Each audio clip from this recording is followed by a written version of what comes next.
Përshëndetje zonja dhe zotrinj dhe mirë se erdhët në këtë hapësirë MCN Ekonomi. Ditën e sotme do të flasim për turizmin, ne jemi në prag të sezonit, të gjitha strukturat akomoduese do të nështrojnë procesit të klasifikimit, por se çfarë do të thotë ky proces dhe se si pritet të jetë ky sezon.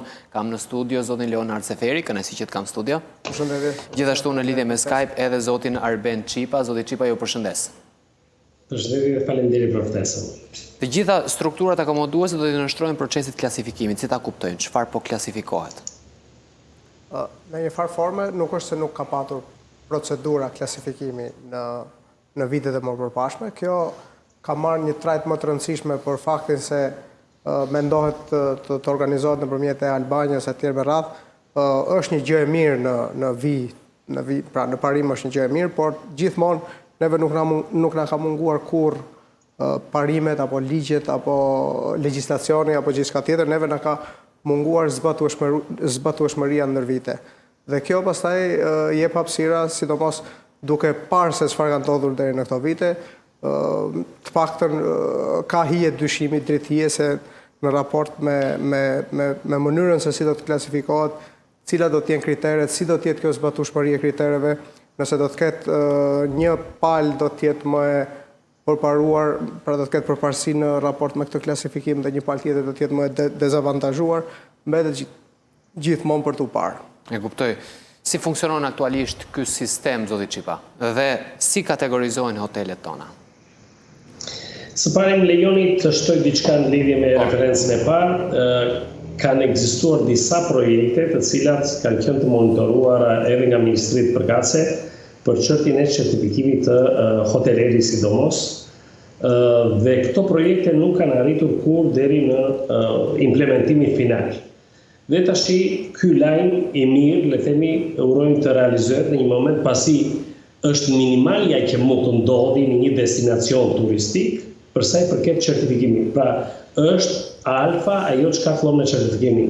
Si funksionon? Me sa jam informuar lidhje me draftin, është diçka e cila normalisht duhet kishte ndodhur prej kohësh.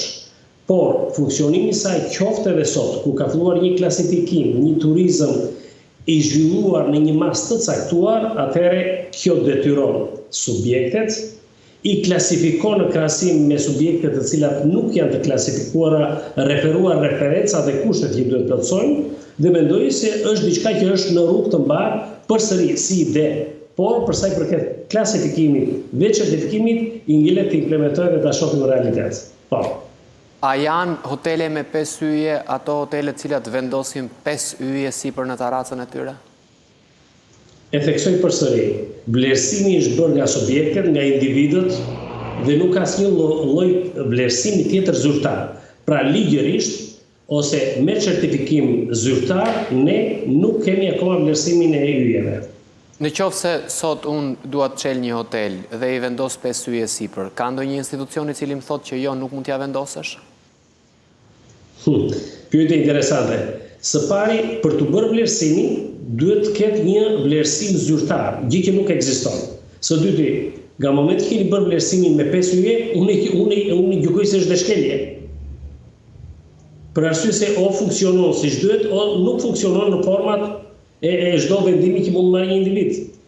Kemi ne hotele me 5 yje? Ka disa kritere që Dakor, kriteret e tipo, a ka hotele me 5 yje aktualisht? Patjetër që ka. Kemi në Shqipëri hotele me 5 yje, hotele shumë të mirë, sidomos gjatë viteve të fundit, por gjithmonë duhet theksuar se janë investim të subjekteve privat. Pra, domethënë gjithmonë duhet sepse nganjëherë kur flasim për një turizëm të mirë, gjithmonë duket hym në atë pjesën sikur ka investuar shteti për të bërë këtë gjë të cilën unë personalisht jam absolutisht kundër, sepse turizmi është një... Kush e ka certifikuar këtë hotel me 5 yje që është me 5 yje? Ka disa kritere ndërkombëtare, ka disa kritere të standardeve ndërkombëtare që ka të bëjnë me numrin e dhomave, me mundësi që u krijon pushuesve, fjala bie me pishinën që ti ofron, afërsinë apo largësinë ndaj detit, ushqimet që përdoren, qoftë nëse është vetëm me mëngjes apo qoftë edhe nëse është all inclusive, janë disa kritere të përgjithshme.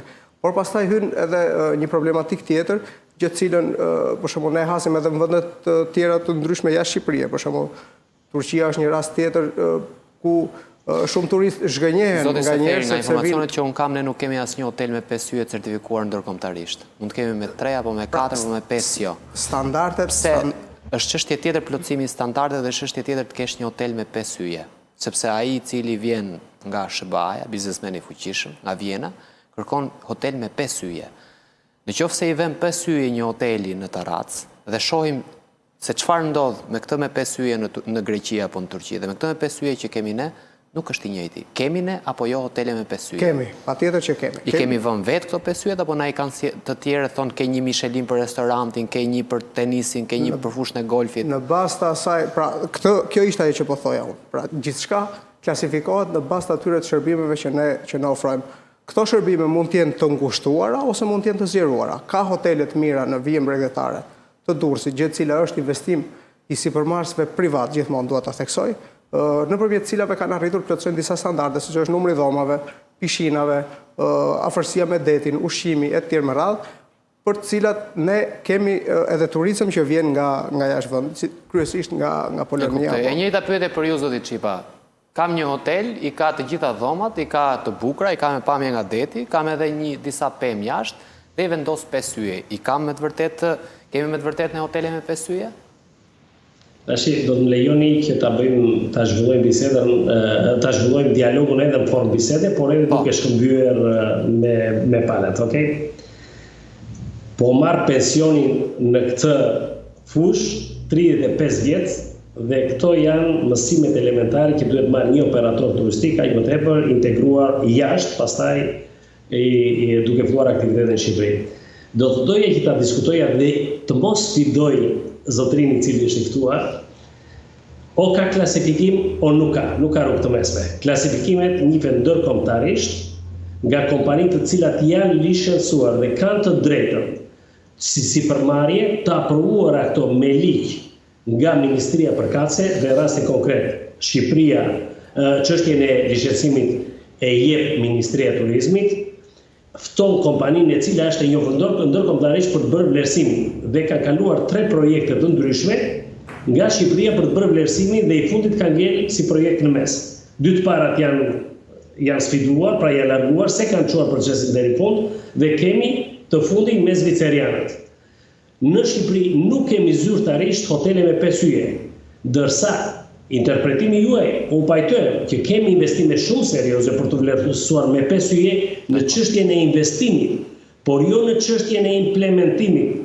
Dhe themra e akili dhe siguria për të vlerësuar nuk është çështja e godinës nëse është investuar shumë shtrenjtë dhe me material shumë të shtrenjtë, po janë shërbimet, janë zërat të cilat duhet përfshi një hotel, shumë zëra shërbimi, zona padyshim dhe këto klasifikohen si hotelet të cilat lidhen me zonën e Bregdetit, hotelet të cilat lidhen me zonën malore, motelet të cilat vlerësohen dhe këto me 5 yje, me 4 apo me 3, dhe është një fushë shumë e ndërlikuar kjo për të bërë klasifikimin.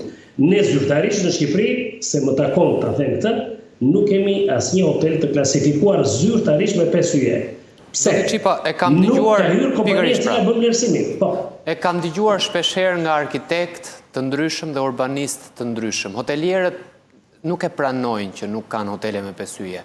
Pse ndodh? Të gjithë arkitektët thonë që kur shkon në një vend të Evropës, unë e dalloj që me sy që ky është hotel me 5 yje. Kurse kur i pyet hotelierët thonë e kemi me 4 yje e gjysmë, po marrim të 5-in, po nuk na e kanë quajtur. Pse ndodh kjo? Çfarë ndodh në Shqipëri?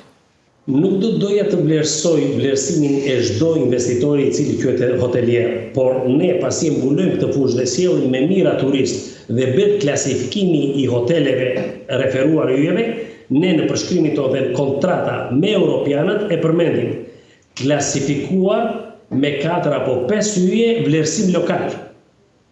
Kjo është për të ndihmuar, le të themi, vlerësimin që po bëjmë ne për akomodimet tona përballë partnerëve të huaj, pasi ata kërkojnë një vlerësimin e hotelit me sa yje është, por ky është lokal, e theksojmë me klapa, vlerësim lokal.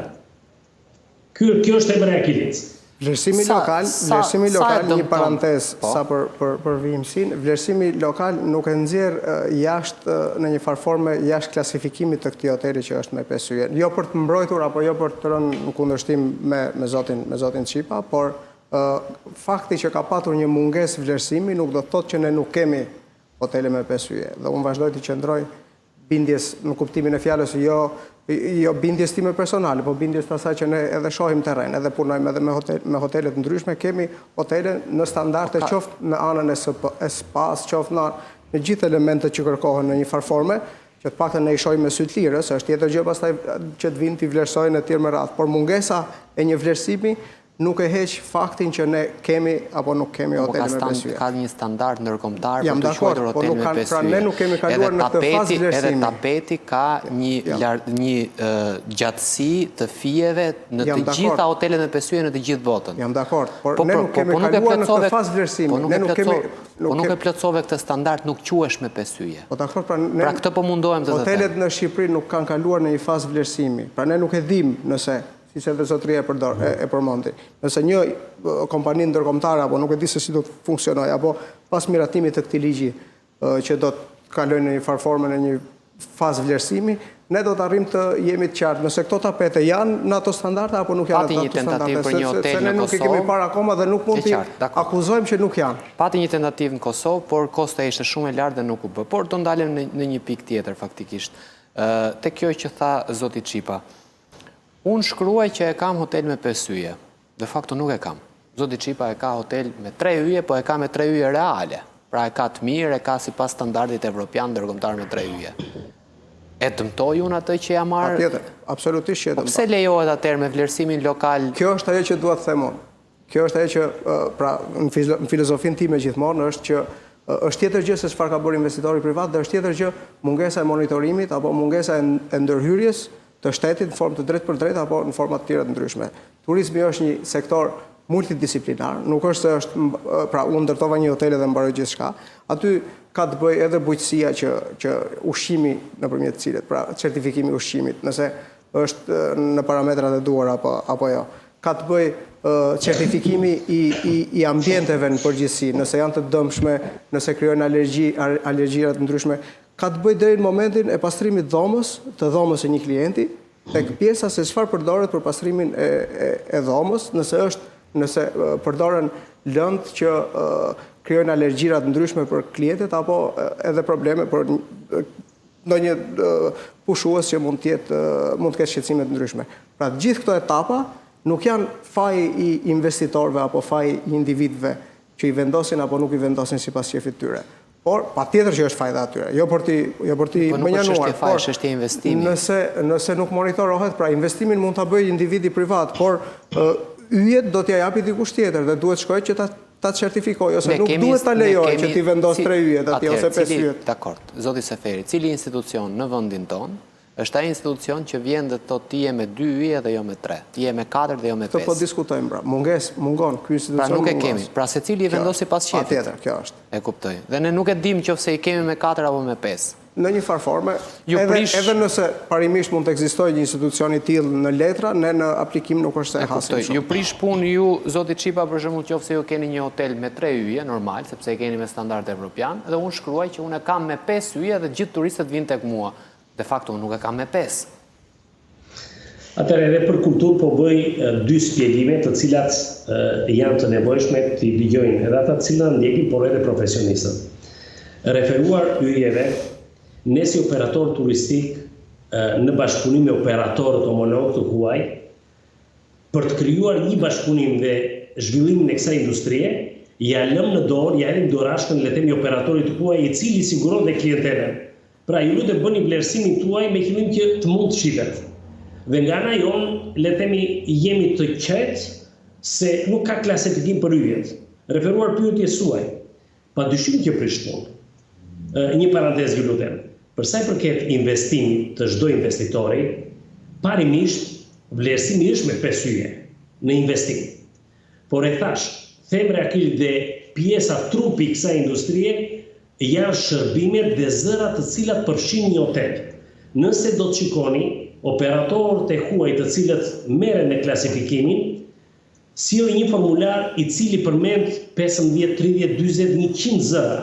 Në rast se një zë mungon nga 99 tjera, thotë plotësojeni dhe këtë kusht dhe ne jemi të gatshëm të bëjmë vlerësimin.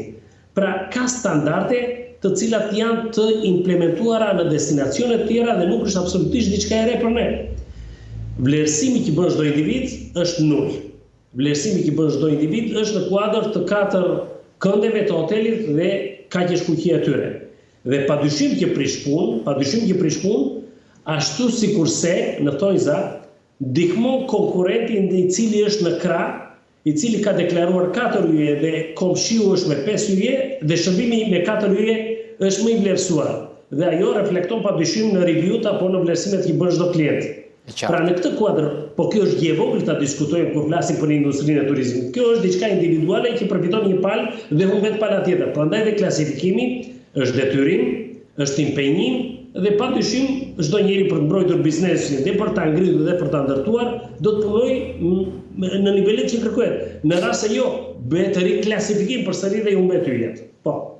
Sistemi aktual i kategorizimit parashikon bujtin, fjetin, kamping, hotel, motel që e thatë dhe ju, resort, qendër kurative, fjetje dhe mëngjes.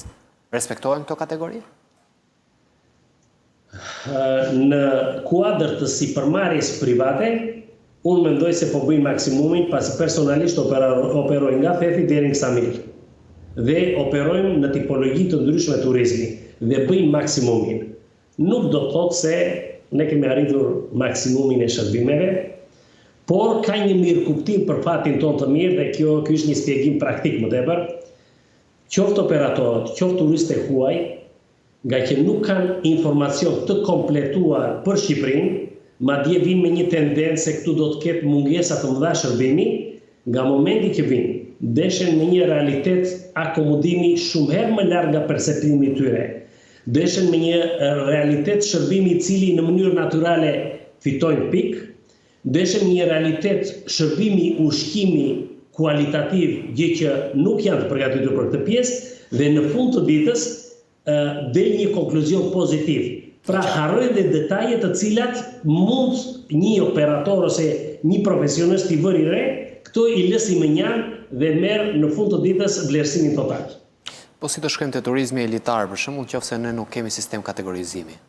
Pastaj kjo është temë tjetër, jo më pak e rëndësishme, por absolutisht që shumë e rëndësishme.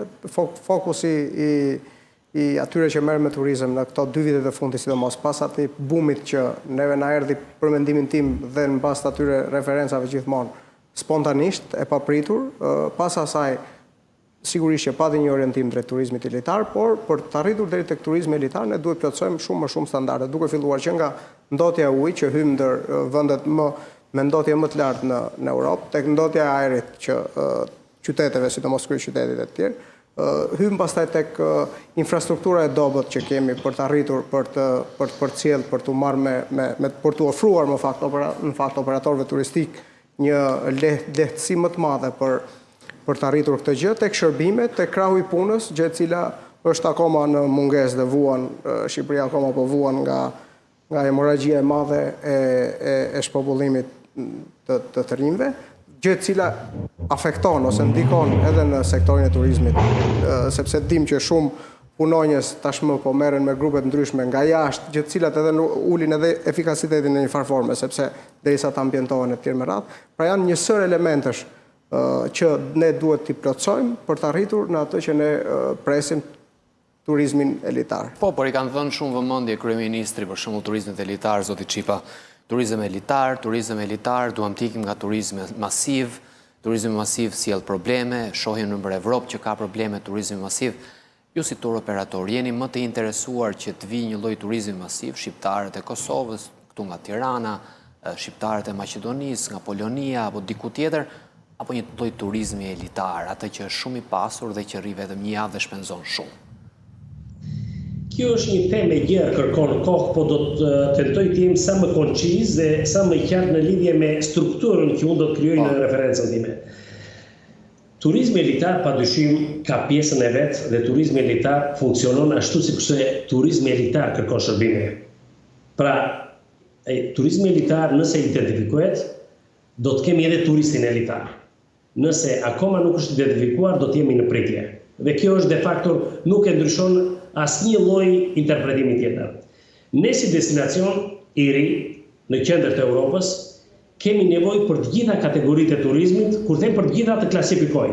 Kemi për turizmin ekonomik, turizmin e apartamenteve, kemi nevojë për turizmin masiv në zona të përcaktuara si të atilla, dhe kemi nevojë padyshim edhe për turizmin elitar. Çdo kategori turizmi kërkon pjesën e vet. Këto klasifikohen në bazë të investimit që bëhet në lidhje me pikërisht ato çka përmenda. Turizmi elitar në logjikën tonë dhe në informacionin që kemi, pak a shumë zonat i ka të përcaktuara. Është ai Gjirit Lalzit, është ai i Palasës dhe të zonës Ksamilit, një zonë e përcaktuar. Nëse do të flasim për ato zona, vetë zotrinjt, investitorët cilë kanë bërë investime kaq serioze, duhet në një ditë të caktuar të klasifikohen edhe për sa i përket vlerësimit të yjeve. Pse? Është diçka që i shkon, i takon. Por lind pyetja, nëse këto 3 zona të caktuara vlerësohen me 5 yje, apo me 6 apo me 7 yje, a janë të mjaftueshme këto zona për të vlerësuar dhe ç'bëhet me zonat e tjera ku investohet seriozisht, por nuk kanë vlerësim me 5 yje? Pra, në mënyrë të organizuar dhe është momenti që ky projekt të eci paralel për gjithë zonën e Bredetit të paktën, ku është shtrirë edhe industria e turizmit, dhe të bëhet vlerësimi i yjeve në mënyrë masive për aq sa plotësoj kushtet. Dërsa për turizmin masiv, padyshim, turizmi masiv është pjesa më e madhe, është përqindja më e madhe, e cila plotëson kushtet, sjell të ardhura për një destinacion turistik. Në Durrës, po sjell një shembull. Durrësi është klasifikuar në këtë moment si destinacioni klasik masiv. Dhe do të jetë më masiv padyshim, pasi investimet të përvitshme janë të shpeshta, numri i shtretëve po shtohet në mënyrë dramatike, pozitivisht e kam fjalën, dhe në këtë kuadër aty mund të kryhet dhe një pjesë, një zonë e vogël e turizmit elitar, ku bën pjesë në këtë territor. Ashtu sikurse do ndodhi edhe në Vlorë një gjë, në Bregdet për një gjë. Por ne, për të përgjigjer pyetjes suaj, kemi nevojë për turizëm elitar në zona të caktuara, ku këto janë të identifikuara me rregullat e para përcaktuara, të cilat vendosen vetëm nga klientela e këtyre zonave, dhe turizmi masiv padyshim është ai që i përgjigjet nevoja që ka një destinacion dhe industrisë tonë. Nuk mund të mbijetojë një destinacion turistik vetëm me pjesën elitare dhe me pjesën e apartamenteve. Zoti Çipa, edhe një pyetje të thjeshtë faktikisht. Si ka mundësi që kur shkon në Greqi ke vende të paprekura dhe të virgjëra, në Shqipëri duket sikur gjithçka po betonizohet. Ju duket edhe ju kësaj? Se turisti nuk vjen thjesht për të jetuar brenda një dhome, po vjen edhe për të parë diçka si natyra e ka bërë në miliona vjet. Unë e shoh me të njëjtin sy që e shihni dhe ju dhe kushdo tjetër, por gabimet të cilat janë bërë te ne, janë bërë pikërisht këto gabime, dhe situata ka dalë jashtë kontrollit të strategjisë që duhet të ndjek edhe në politikën e turizmit, politika reale. Kështu që në këtë kuadër Greqia ka qenë e kujdesshme, pasi ka marrë shembull Spanjën, Italinë në një farforme dhe ka klasifikuar zonat, prandaj dhe janë të kujdesshëm. Duket se nuk ka fare një strategji për turizmin, po ndërtojmë kut navi, nuk po ruajmë asnjë lloj territori si në Itali për shembull. Kjo është gjëja më e keqe që i ka ndodhur vijës bregdetare, po qoftë edhe linjave malore, që dita ditës ne i shohim se si, unë kam patur rastin ndër vizitat e mia në Theth, kam parë ndërtesa mes gjithë asaj bukurie natyrore të rrallë për mendimin tim, kam parë ndërtesa me beton, 4 kace, 5 kace, vila të natyrës 3-4 kace që e thyente, e prishte gjithë, e masakronte në gjykimin tim gjithmonë, gjithë pikpamjen ose edhe pritshmërinë e klientit që pret kur shkoj atje. Paktën mund të ketë një kriter që të ndërtohet shtëpi druri, gjë të cilat mund të jenë edhe të ndryshueshme në ditët në vijim. Kjo gjë fatkeqësisht ka ndodhur masivisht në Shqipëri dhe unë sërish dua t'i rikthehem asaj që shteti, pra mungesa e disiplinës ose mungesa e ndëshkueshmërisë për këtë gjë ka sjellë edhe këtë liberta të dëmshme. Çfarë do t'i ofrojmë ne turistëve? Për shembull, rrënojat arkeologjike të Dyrrahut i kemi vënë nën hotele dhe i kemi vënë nën beton. Rrënojat arkeologjike të Aulonës janë nën hotele, të Vlorës nën hotele apo nën beton. Çfarë i ofrojmë? Për shembull, ofrojmë thjesht pamje nga deti dhe trin shezlong? Shqipëria dikush thot fal natyrës, dikush për mendimin tim fal pra Zotit deshi që ta bekoj në aspektin e e bukurive natyrore, por përveç kësaj, neve deri në momentet që flasim, fatkeqësisht nuk është se kemi ofruar ndonjë gjë mahnitse për t'i thithur. Historinë, siç edhe ju e përmendët, në një farë forme nuk kemi ditur ta përshkruajmë, por akoma dhe më keq është në momentin kur ne e groposim në një farë forme këtë histori, të cilën bota e kërkon. Dikush pra nëse një shtet tjetër do të kishte këto mundësi, do të bënte maksimumin për promovimin e tyre. Si i sheh këto rastet për ta mbyllur pjesën e parë Pash Dutiçipa? Rënoja arkeologjike nën hotele për shembull. Është duke gërmuar themelin ai pronari i tokës apo i hotelit, aty del një rënojë arkeologjike, thot mbyllë, thot sepse nuk e di, mund mos ta ndërtojmë fare. Po kjo rënojë arkeologjike tërheq miliona. Çfarë po ndodh? Pandemia e shekullit ishte Covidi, por një pandemi e cila është ecë paralel me Covidin, është pandemia e interesave, ku shumë gjëra të cilat kanë qenë të dukshme me mijëra vjet, tani janë pa dukshme me vendimin e një dite apo një jave. Do rikthehemi sërish së bashku, ndalemi në një hapësirë të shkurtër të nderuar televizionistë.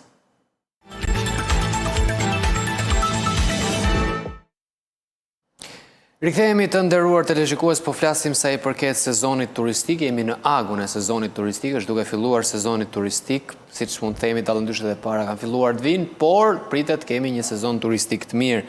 Se sa do të vinë, çfarë do të ndodhë, a jemi gati, po flas me zotin Leonard Seferi që e kam studio, gjithashtu edhe me zotin Arben Çipa që e kam lidhje me Skype. Leonard, për të ndalur pak në një pikë, jemi fushat zgjedhore faktikisht, kryeministri ka folur për paqe sociale, ka folur për 600 subjekte që duan marrëveshje me qeverinë, ka folur për shumë gjëra, por në një pikë do doja të ndaleshim. Taks referencë për 65% kapacitetit për kulmin e sezonit, 30% për muajt e dimrit. Si ta kuptojnë, çfarë po i thot subjekteve hoteliere kryeministri me këtë? Pra, dihet sepse gjatë muajve të dimrit është një problematikë që të cilën ne kemi përcjellur vazhdimisht nëpërmjet mundësive që na shton nëpër media, sepse sezoni i dimrit ul, po themi, të ardhurat, sidomos të turizmit bregdetar, dhe në këtë pikpamje ne kemi kërkuar madje më shumë që të jetë, pra që të subvencionohet në një farë forme edhe punonjësit mund të paguajnë gjysmë pagës ose minimalisht siguracionet të hiqen për gjatë 5 muajve apo 6 muajve që nuk kanë aktivitet të turizmit, dhe kjo sigurisht që është një premtim i mirë, por ajo që do të thoja unë është se kryeministri e ka patur kohën e mjaftueshme, besoj, për ta bërë një gjë të tillë, dhe kjo që na e vën pikpyetje është fakti sepse tani e jep si premtim elektoral, ndërkohë që e ka patur premtim zgjedhor zoti Çipa, apo me të vërtet keni folur si hotelier, si shoqata hotelierësh, keni folur me qeverinë dhe ka thënë që do ta bëjmë një gjë të tillë? Po, ja ta diskutojmë së pari, se do analizë çështja. Së pari, ky nuk është një ligj që detyron dhe le të themi kush pajtohet, vepron dhe shpëton, ose përfiton ose humbet. Së dyti, unë mendoj se grupet e interesit, ose më saktë, nuk e dim me të cilët është konsultuar kryeministri, po është e sigurt me grupet e interesit jo. Për arsye se duke parë nga ana e interesit, sidomos për akomodimet të cilat lidhen me Bregdetin, ka shumë arsye që kjo nuk është në favor të subjekteve. Mendoj se mund mos jetë në favor, pasi është dhe projekt pilot. Së pari, subjektet funksionojnë 4 muaj gjatë verës. E dyta, ka subjektet cilat në shumë raste ndodh që mund të ndodhë të bëjnë pagesën ashtu si kurse është propozuar, por për arsye të ndryshme subjekti mund mos funksionojë gjatë verës. Po këto janë raste të pakta. Ndërsa në rastet e tjera, nëse ne do klasifikojmë 4 muaj punë, që nuk janë 4 muaj të plota për 12 muaj viti, atëherë si del konkluzioni që një subjekt duhet të paguajë 60% falni dhe të shpëtojë 30%. Nuk mund të bëhet ky vlerësimi të ardhurë në asnjë rast, pasi nuk është e sigurt xhiroja e cila mund të ndodhi nga një subjekt hotelerie. Dhe në këtë kuadër nuk bashkërenditen gjërat e të ardhurave, asaj që duhet para paguaj dhe të asaj që në fund të sezonit, le themi, duhet t'i kthehet ose të paguaj ekstra. Kështu që mendoj se është diçka që nuk mendoj se mund të funksionojë pasi nuk është mirë pritur nga subjektet duke llogaritur dhe duke bërë vlerësimin ekonomik. Nëse ne do të ishim një destinacion që funksionojnë të paktën 6 muajt e verës ashtu siç i takon, edhe gjatë dimrit subjektet funksionojnë duke bërë një vlerësim edhe 2 muaj për 6 muajt e dimrit, mendoj se kjo do të ishte shumë interesante pasi do të kishte një mundësi përfitimi. Le të themi, do të ishte një pagesë afrofe. Por në rastin tonë ne nuk jemi destinacion ku punojmë për kohë të gjatë dhe ato shumë asigurojnë me qëllim që të parapaguash 60%. Po akuzat e përhershme që hotelierët gjithmonë nënpaguajnë dhe nuk i deklarojnë numrin e dhomave që zihen, si i shihni? Të punohet edhe për këtë pjesë, padyshim pse jo, pasi edhe këto hotele të cilat nuk janë kaq të sinqert me tregun, dëmtojnë së pari konkurrentin i cili ndodhet në krah, dhe së dyti, padyshim ka evazion.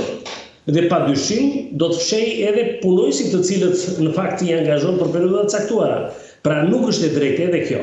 Dhe në këtë kuadër do thoshja se ka forma të tjera, dhe unë kam bërë këtë propozim personalisht, e kam sjellë këtë eksperiencë nga jashtë, i cili funksionon si sistem, ajo çka kemi propozuar. Në rast se çdo punonjës i cili është involvuar në industrinë e turizmit totalisht në subjekte ndryshme, janë të deklaruar ligjërisht, paguajnë sigurimin shoqërore, ata figurojnë në sistemin e industrisë turizmit. Në këtë kuadër ka një arsye që ata 6 muaj punojnë, të paguajnë nga subjektet përkatëse, të klasifikohen si punonjës sezonal, të marrin një subvencion nga shteti për periudhën e dimrit, dhe për vitin pasardhës së pari ne subjektet kemi punojësit të siguruar, i kemi të gatshëm për vitin pasardhës dhe janë identifikuar të gjithë që janë involvuar në industrinë e turizmit dhe të krijohet një database e cila ndihmon shtetin, kemi database për gjithë punojësit dhe kemi padyshim edhe deklarime të sakta maksimalisht nga subjektet. Është një sistem i cili funksionon në vendet e tjera, neve na ngjelet ta marrim, ta implementojmë dhe të jemi të gjitha palët të koordinuara. E kuptoj, zoti Seferi, për të ndalur në një pikë, vjet po të shkoje në plazh, nuk kishe ku të veje peshqirin sepse vinte dikush dhe thoshte është zonë private. Po ta veje diku tjetër, pastaj prap thoshte është zonë private. Pastaj duhet merrje shezlongët çonin çmimet. Si do të jetë këtë vit? Patjetër që duhet me domosdoshmërisht që një zonë, pra mund të klasifikohet në çdo zonë plazhi, mund të jetë 30% ose 20% e asaj zone duhet të jetë zonë publike. Patjetër që kjo gjë duhet ndodhë në Shqipëri. Nuk, pra duhet jepet fund një herë mirë që çdo cep të Bregdetit të jetë i zonë. Kjo, sepse në rast se kjo nuk ndodh, ne nuk i ofrojmë asnjë lloj mundësie qytetarëve tanë rreth parë, sepse dim shumë mirë që të ardhurat e qytetarëve shqiptar nuk janë mjaftueshëm që të gjithë kalojnë pushime luksi një javë, 10 ditë apo edhe më shumë. Dhe në këtë prizëm duhet të jepet fund në një farforme gjithë kësaj, po kjo pastaj lidhet edhe me, është pak temë më e thellë sepse lidhet edhe me çështjet e pronave, me çështjet e pronësimeve, por gjithçka i dalja zote, një diçkaje, një pronë publike dhe adaptimi i asaj, sigurisht që është e dëmshme, të themi për. E kuptoj. Isha vjet zoti Çipa në Shëngjin, as edhe një vend ku të vendosje peshqirin apo një karrige për të ndënjur. Isha në Ksamil, po e njëjta gjë. Pra po marr dy ekstreme në të njëjtën kohë. Në Sarand tek Tuk gjeje ndonjë vend. Në Vlorë nuk gjeje vend. Çfarë do të ndodhë si vjet? Mund t'ju lutem t'ju përcjell një eksperiencë e cila funksionon dhe kjo është në të mirën tonë, padyshim, dhe pse jo të mos implementohet në të ardhmen, sado që kemi humbur trenin e kontrollit të shumë gjërave. Kemi ishujt Kanarian, është një zonë tipologji më vete. Plazhet janë të pakta në sipërfaqe dhe popullsia turistike shumë e lartë. Mirë po, kur një investitor aplikon për të ndërtuar një hotel apo apartamente, në mënyrë të detyrueshme, ligji thotë, duhet të llogarisësh brenda strukturave që pishinat jetë e përfshirë brenda hapësirave. Gjë që në Shqipëri kjo nuk ka funksionuar dhe në këtë rast çdo subjekt i cili ka marrë lejen e ndërtimit, e para gjë që duhet të siguroj, duhet jetë pishina për të zgjidhur hallin e klientit të vet me radhë parë, dhe pastaj për të parë nëse ekzistojnë hapësira të Bregut Detit apo jo. Dhe personalisht kemi propozuar që në projektin e radhës qeveria të krijoj hapësira, të krijoj mundësi, sidomos për zonën e Ksamili deri në Vlorë, ku hapësirat janë, le të themi, të kursyeera, të ofroj mundësinë e kërkuesve për të investuar në bregun e detit i cili nuk lidhet me prona private, pra nuk kemi përplasje në këtë rast, të krijoj hapësira me një projekt të përcaktuar me qëllim që hapësira e bregdetit të zgjerohet dhe të krijohet mundësia për pushuesit. Vetëm kjo është zgjidhja që ne shohim në të ardhmen e shpejta apo të largat. Dërsa për zonën e Durrësit, unë do thoshja se është një zonë e cila ofron këtë mundësi, do menaxhim të mirë, dërsa për zonën e Lezhës, ku personalisht operoj, hapësira është e vogël, popullsia turistike e zgjeruar, por në çdo kapacitet të ri strukturor akomodues do të duhet të llogarisim pishinat me patjetër që të kenë një zgjidhje. Ju falenderoj zoti Çipa që ju kisha në këtë lidhje. Ishte kënaqësi, punë mbarur. Zoti Seferi, kënaqësi që ju kisha në studio. Faleminderit për ftesën. Faleminderit zonja dhe zotërinj, bashkë mirupafshim.